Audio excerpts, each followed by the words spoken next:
ನಾವು ನಮ್ಮ ಟೀಮಿನ ಜೊತೆಗೆ ಸುಬ್ರಹ್ಮಣ್ಯ ದೇವಸ್ಥಾನದ ಹತ್ತಿರ ಕಡಬ ಇದೆಯಲ್ಲ, ಅಲ್ಲಿಗೆ ಆ ಊರಿಗೆ ಹೋಗ್ತಾ ಇದ್ದೀವಿ. ಅಲ್ಲಿ ಒಂದು ನಮಗೆ ಸರ್ಪ್ರೈಸ್ ಆಗಿ ಏನೊಂದು ಕೊಡ್ತಾರೆ, ಅದನ್ನು ನಾವು ನಿಮ್ಗೆಲ್ರಿಗೂ ತೋರಿಸ್ತೀವಿ.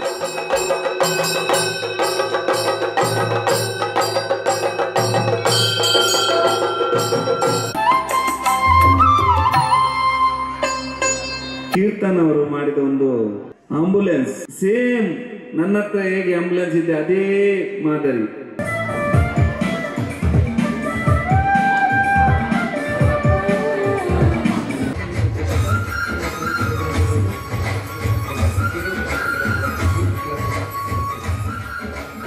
ತುಂಬ ಸುಂದರವಾಗಿದೆ, ಮಾತಾಡ್ಲಿಕ್ಕಿಲ್ಲ. ನನ್ನ ಆಂಬುಲೆನ್ಸ್ ಸೇಮ್, ನಾನು ಬಸಾರ್ಪಿನ ಆಂಬುಲೆನ್ಸ್ ಹಿಡಿದಿದ್ದೆ, ದೂರ ಮಸ್ತ್ ಸೇಮ್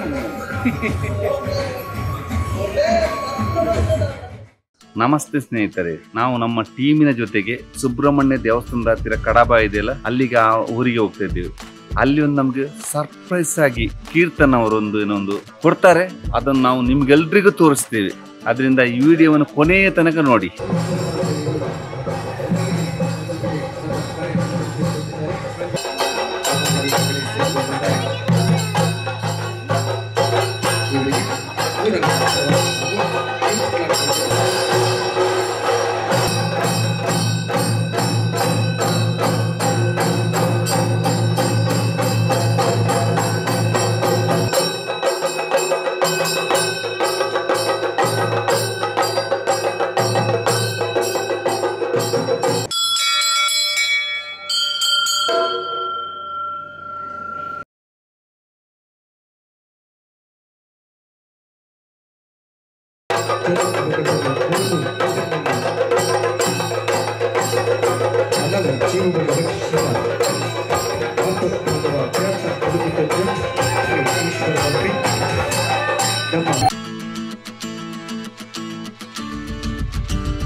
ದಿನಾಂಕ 25/5/1976 ಜನಿಸಿದ ತಾವು ಪ್ರಾಥಮಿಕ ಶಿಕ್ಷಣವನ್ನು UBMC ಶಾಲೆಯಲ್ಲಿ ಹಾಗೂ ಪ್ರೌಢ ಶಿಕ್ಷಣವನ್ನು ಮಲ್ಪೆಯ ಫಿಶರೀಸ್ ಶಾಲೆಯಲ್ಲಿ ಪೂರೈಸಿದರು.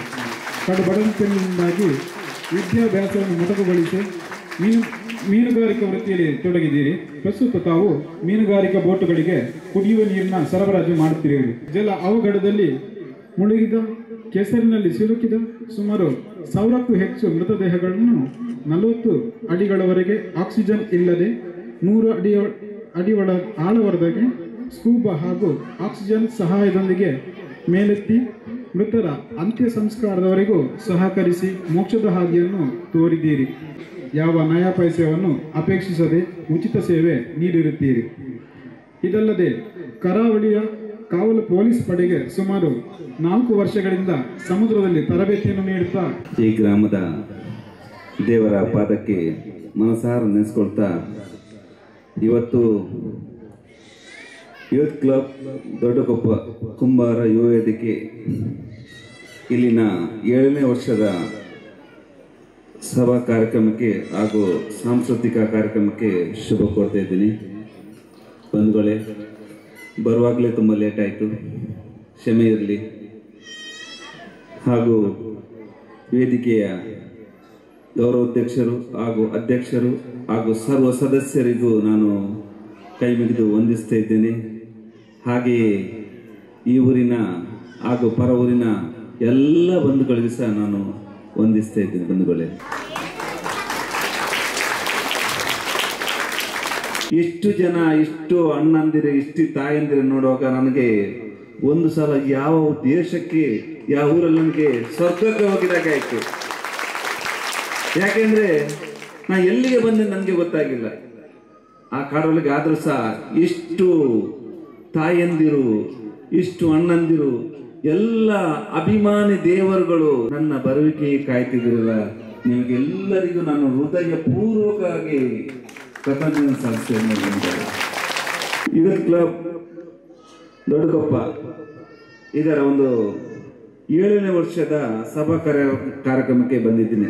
ಅದರಲ್ಲೂ ಸಹ ಇವತ್ತು ಕೀರ್ತನ್ ಅವರು ಮಾಡಿದ ಒಂದು ಆಂಬುಲೆನ್ಸ್ ಸೇಮ್ ನನ್ನ ಹತ್ರ ಹೇಗೆ ಆಂಬುಲೆನ್ಸ್ ಇದೆ ಅದೇ ಮಾದರಿ. ಇಂಥ ಒಂದು ಪ್ರತಿಭೆ ನಿಮ್ಮ ಊರಲ್ಲಿ ಇದೆಯಲ್ಲ, ಅದಕ್ಕೆ ದೊಡ್ಡ ಚಪ್ಪಾಳೆ ಬರಬೇಕು. ಇವತ್ತು ಆ ಕೀರ್ತನ್ ಅವರು ಮಾಡಿದ ಒಂದು ಆಂಬುಲೆನ್ಸಿನ ಒಂದು ಪ್ರತಿಭೆಯನ್ನು ಇವತ್ತು ನಮ್ಮ ಊರಲ್ಲಿ ನಮ್ಮ ಮಲ್ಪೆಗೆ ಹೋಗ್ತಾ ಉಂಟು. ಇನ್ನು ನಮ್ಮ ದೇಶದ ಪ್ರತಿಯೊಂದು ವಿಜ್ಞಾನಿಗಳು ಸಹ ಕರಿಬೇಕು ಇವರನ್ನು. ಯಾಕೆಂದ್ರೆ ಅಷ್ಟು ಅಚ್ಚುಕಟ್ಟಾಗಿ ನನ್ನ ಆಂಬುಲೆನ್ಸ್ ಹೇಗಿದೆ ಅದೇ ತರ ಮಾಡಿದವನಿಗೆ, ಅವರ ಕುಟುಂಬಕ್ಕೆ, ಅವರ ತಂದೆ ತಾಯಿಗೆ, ಎಲ್ಲರಿಗೂ ಸಹ ಶ್ರೀ ಕೊಲ್ಲೂರು ಮೂಕಾಂಬಿಕೆ ತಾಯಿಯಲ್ಲಿ ನಾನು ಪ್ರಾರ್ಥಿಸ್ಕೊಳ್ತೇನೆ. ಯಾಕೆಂದ್ರೆ ಇಂಥ ಒಂದು ಆಂಬುಲೆನ್ಸ್ ಮಾಡಲಿಕ್ಕೆ ಸುಲಭವಲ್ಲ. ಅದರ ಒಂದು ನೈಪುಣ್ಯತೆ ಮಾಡಬೇಕಾದ್ರೆ ಖಾಲಿ ನನ್ನೊಂದು ಫೋಟೋ ನೋಡಿದ್ನ ಆದಿಷ್ಟು ಚೆಂದಾಗಿದೆ. ದೇವರಿಗೆ ಇನ್ನಷ್ಟು ಅವನಿಗೆ ಆಯುರಾರೋಗ್ಯ, ಸಕಲ ಸಂಪತ್ತು, ಇನ್ನಷ್ಟು ವಿದ್ಯೆಯನ್ನು ಕೊಡಲಿ ಅಂತ ದೇವರಲ್ಲಿ ನಾನು ಪ್ರಾರ್ಥಿಸ್ಕೊಳ್ತೀನಿ.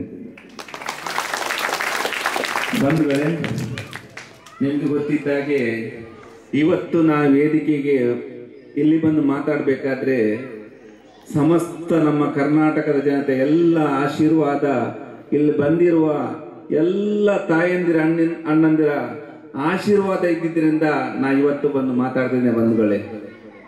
ಯಾಕೆಂದ್ರೆ ಮೊನ್ನೆ ನಿಮ್ಗೆ ಗೊತ್ತಿರ್ಬೋದು, ಸುಮಾರೊಂದು ಈಗ 2-3 ತಿಂಗಳಾಯ್ತು, ಶಿರೂರು ಗುಡ್ಡ ಕುಸಿತದಲ್ಲಿ ಆ ಗಂಗಾವಳಿ ನದಿಯ ಒಂದು ಪ್ರವಾಹದಲ್ಲಿ ಕೊಚ್ಚಿಕೊಂಡು ಅಡಿಯಲ್ಲಿ ಹೋಗುವಾಗ ನನಗೆ ಮೊದಲು ನೆನಪಾಗಿದ್ದು ನನ್ನ ಮನೆಯವರಲ್ಲ, ಮೊದಲು ನೆನಪಾಗಿದ್ದು ಸಮಸ್ತ ಜನತೆ, ನನ್ನ ಮೇಲೆ ಇಟ್ಟಿರುವ, ನನ್ನ ತಂಡದ ಮೇಲೆ ಇಟ್ಟಿರುವ ಎಲ್ಲರ ಪ್ರಾರ್ಥನೆ. ಪ್ರತಿಯೊಂದು ಜನ ಬೆಳಿಗ್ಗೆ ಎದ್ದು ಈಶ್ವರ್ ಮಲ್ಪೆ ಅವರ ಒಂದು ತಂಡ ಅಲ್ಲಿ ನೀರಡಿಯಲ್ಲಿ ಕೆಲಸ ಮಾಡ್ತಿದೆ. ಅವರಿಗೆ ಏನು ಆಗದಿರಲಿ, ಅಲ್ಲಿರುವ 3 ಜನರ ಒಂದು ಮೃತದೇಹ ಆದಷ್ಟು ಸಿಗಲಿ ಅಂತ ನಿಮ್ಮೆಲ್ಲರ ಪ್ರಾರ್ಥನೆಯಿಂದ ಇವತ್ತು ಬಂದಿದ್ದೀನಿ ಬಂಧುಗಳೇ. ಯಾಕೆಂದ್ರೆ ನೀರ ಆಳದಲ್ಲಿ ಸುಮಾರು 9.6 ಅಷ್ಟು ರಭಸದಲ್ಲಿ ನೀರು ಹರಿತಾ ಇತ್ತು. ರೋಪ್ ಕಟ್ಟಾಯಿತು. ಸುಮಾರು 40 ಅಡಿ ಆಳದಲ್ಲಿ ರೋಪ್ ಕಟ್ಟಾದಾಗ 100 ಮೀಟರ್ ಅಷ್ಟು ಅಡಿಭಾಗದಲ್ಲಿ ಹೋಗುವಾಗ ನನಗೆ ಮೇಲೆ ಬರ್ಲಿಕ್ಕೆ ಆಗಿಲ್ಲ. ಎಷ್ಟು ಮೇಲೆ ಬಂದರೂ ಸಹ ನನ್ನ ವೇಟ್ ಸುಮಾರು 40ರಿಂದ 50 kg ಭಾರ ಇತ್ತು. ಅದರಲ್ಲಿ ಎಷ್ಟು ಮೇಲೆತ್ತರೂ ಬರ್ಲಿಕ್ಕೆ ಆಗಿಲ್ಲ. ಕೊನೆಗೆ ಕೊಲ್ಲೂರು ಮೂಕಾಂಬಿಕೆ ತಾಯಿ ನೆನೆಸ್ಕೊಂಡೆ, ಹಾಗೆ ಸಮಸ್ತ ತಾಯಿಯಂದರು ನೆನೆಸ್ಕೊಂಡೆ. ಇನ್ನು ಮೊದಲು ನಾ ಮೇಲೆ ಬರ್ಬೇಕಾದ್ರೆ ನಿಮ್ಮ ಆಶೀರ್ವಾದ ನೆನೆಸ್ಕೊಂಡು ನನ್ನ ಅಡಿಯಲ್ಲಿರುವ ಒಂದು ಲೈಫ್ ಜಾಕೆಟ್ ಅಲ್ಲಿ ಒಂದು ಗಾಳಿಯ ಒಂದು ಒತ್ತಡದ ಒಂದು ಪ್ರೆಷರ್ ಮಾಡಿದಾಗ ಆಟೋಮೆಟಿಕ್, ಯಾಕೆಂದ್ರೆ ಅದೊಂದು ತೂತಾಗಿತ್ತು, ನಾ ಎಷ್ಟು ಒತ್ತಿದ್ರೂ ಫುಲ್ ಆಗುದಿಲ್ಲ. ಕೊನೆಗೆ 30 ಅಡಿಯಿಂದ ಮೇಲ್ ಬರ್ಬೇಕಾದ್ರೆ ಸುಮಾರು ನಾವು 150 ಮೀಟರ್ ಅಷ್ಟು ಅಡಿಭಾಗದಲ್ಲಿ ಹೋಗಿದೆ. ಅಡಿಭಾಗದಲ್ಲಿ ರಾಡು, ಕಬ್ಬಿಣ, ಮರ ಎಲ್ಲದಕ್ಕೂ ಡಿಕ್ಕಿ ಆಗ್ತಾ ಹೋಗುವಾಗ ಏನು ಟಚ್ ಆಗದೆ ಮೇಲ್ ಬರ್ಬೇಕಾದ್ರೆ ನಿಮ್ಮೆಲ್ಲರ ಎಲ್ಲ ಅಭಿಮಾನಿ ದೇವರುಗಳು ಇಲ್ಲಿ ಬಂದಿರುವ ಎಲ್ಲ ತಾಯಂದ್ರ ಆಶೀರ್ವಾದದಿಂದ, ಹಾಗೆಯೇ ನಮ್ಮ ತಂಡವಾಗ್ಲಿ ನಾವಾಗ್ಲಿ ಮಾಡುವ ನೀರಡಿಯಲ್ಲಿ ಇಂಥ ಒಂದು ದೇಹ ತೆಗುವ, ದೇಹ ಅಂದ್ರೆ ಅದಕ್ಕೊಂದು ಅಂತಿಮ ಕ್ರಿಯೆ ಆಗ್ಲೇಬೇಕು. ನಮಗೆ ಯಾವ ಜಾತಿ ಮತ ಯಾವುದಿಲ್ಲ, ಯಾರು ಬಿದ್ರೂ ಸಹ ನಮ್ಮ ಒಂದು ಮೊಬೈಲ್ 24 ಗಂಟೆಯಲ್ಲಿ ಸೇವೆಯಲ್ಲಿರ್ತದೆ. ಅದಲ್ಲದೆ 2 ಆಂಬುಲೆನ್ಸ್ ಅದು ಸಹ ನಮ್ಮ ಸಮಸ್ತ ರಾಜ್ಯದಲ್ಲಿ, ಕರ್ನಾಟಕ ರಾಜ್ಯಕ್ಕೆ ಆಗಲಿ ಎಲ್ಲಿಯೇ ಆಗಲಿ ಸಹ ಉಚಿತವಾಗಿ ಹೋಗ್ತಾ ಇದೆ. ಅದಲ್ಲದೆ ಈಗ ಇನ್ನೊಂದು ಬರೋ ಜನವರಿ 29ಕ್ಕೆ ಸಹ ನಾವು ನಮ್ಮ ತಂಡದಿಂದ 2 ಆಟೋ ರಿಕ್ಷಾಗಳನ್ನು ಬಡವರಿಗೆ ನಾವು ಕೊಡ್ತಾ ಇದ್ದೇವೆ. ಅದು ನಿಮ್ಮೆಲ್ಲರ ಆಶೀರ್ವಾದ ಫಲದಿಂದ. ಯಾಕೆಂದ್ರೆ ತುಂಬಾ ಕಷ್ಟದಲ್ಲಿದ್ದವರಿಗೆ ಸಹ ದುಡಿಯಲ್ಲಿ ಏನಾದ್ರೂ ಆಗ್ಬೇಕು. ಆವಾಗ ನಾವು ಅವ್ರಿಗೆ ಪ್ರೇರಣೆಯಾಗಿ ಒಂದು 80 ಸಾವಿರ ರೂಪಾಯಿ ಕೊಟ್ಟು 2 ಆಟೋಗಳನ್ನು ಖರೀದಿಸಿ ಮತ್ತೆ ಅವರು ಸ್ವಯಂವಾಗಿ ಕಟ್ಕೊಂಡು ಹೋಗ್ಬೇಕು. ಆ ತರದ 2 ಆಟೋ ರಿಕ್ಷಾಗಳು, ಹಾಗೆ 2 ವೀಲ್ ಚೇರ್ಗಳನ್ನು ಬಡವರಿಗೆ ನಾವು ನಮ್ಮ ತಂಡದ ವತಿಯಿಂದ ನಾವು ಕೊಡ್ತಾ ಇದ್ದೇವೆ. ಅದೇ ರೀತಿ ನಿಮ್ಮೆಲ್ಲರ ಆಶೀರ್ವಾದ ಇರಲಿ. ಇದೇ ರೀತಿ ಇವತ್ತು ಬಂದಿರುವ ಎಲ್ಲ ಬಂಧುಗಳ ಆಶೀರ್ವಾದದೊಂದಿಗೆ ಹೀಗೆ ಇರಲಿ ಅಂತ ನನಗೆ ಮಾತನಾಡಲು ಅವಕಾಶ ಮಾಡಿಕೊಟ್ಟ ಇಲ್ಲಿನ ಗೌರವಾಧ್ಯಕ್ಷರು ಹಾಗೂ ಅಧ್ಯಕ್ಷರು ಸಮಸ್ತ ಅದರ ಪದಾಧಿಕಾರಿಗಳಿಗೆ ಸಹ ಎಲ್ಲರಿಗೂ ಸಹ ವಂದಿಸ್ತಾ ಜೈ ಹಿಂದ್, ಜೈ ಕರ್ನಾಟಕ ಮಾತೆ, ಜೈ ಶ್ರೀರಾಮ್.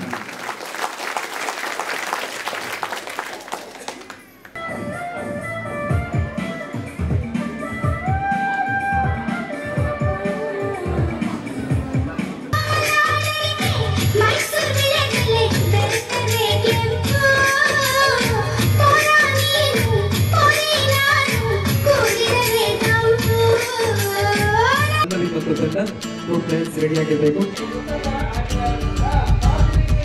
ಕಿರು ನಾಟಕದ ಮೂಲಕ ನಿಮ್ಮ ಯೂತ್ ಕ್ಲಬ್ನ ಸದಸ್ಯರು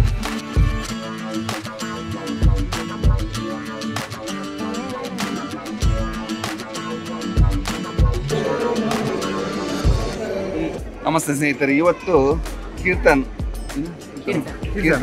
ಇವತ್ತೊಂದು ಆಂಬುಲೆನ್ಸ್ ಮಾದರಿ ನಮಗೊಂದು ಗಿಫ್ಟ್ ಕೊಟ್ಟಿದ್ದಾರೆ.